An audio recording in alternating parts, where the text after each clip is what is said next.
श्रीराम समर्थ. सद्गुरू श्री ब्रह्मचैतन्य महाराज गोंदवलेकर यांचे प्रवचन दिनांक 23 ऑगस्ट. वाचनाची आवश्यकता आणि मर्यादा.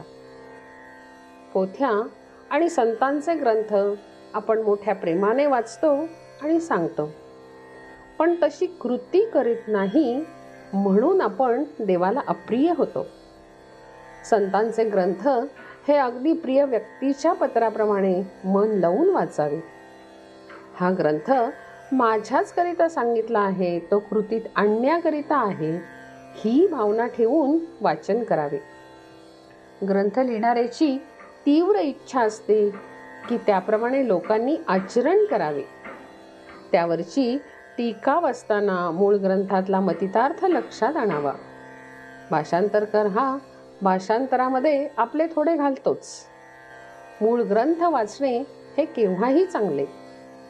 संतांचे ग्रंथ हे आईचे दुधासारखे, तर टीका आणि भाषांतर हे दाईचे दुधासारखे आहेत, हा फरक जाणून घ्यावा.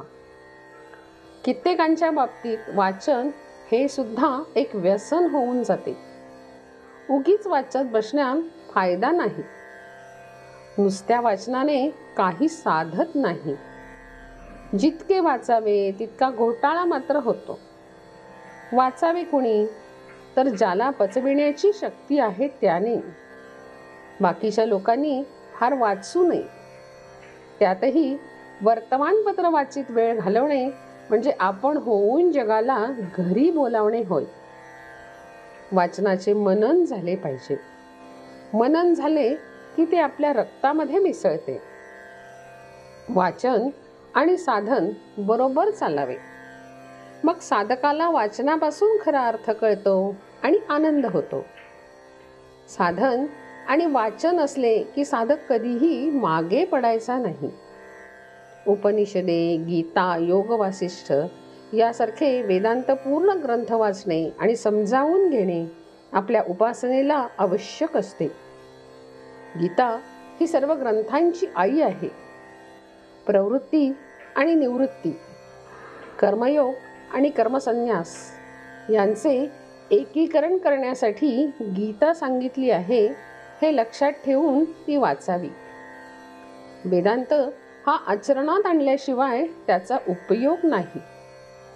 हितकारक गोष्ट आचरणात आणलीच पाहिजे. समजा आपण एका गावाला जायला निघालो आहोत आणि मोठ्या रस्त्याने जातो आहोत.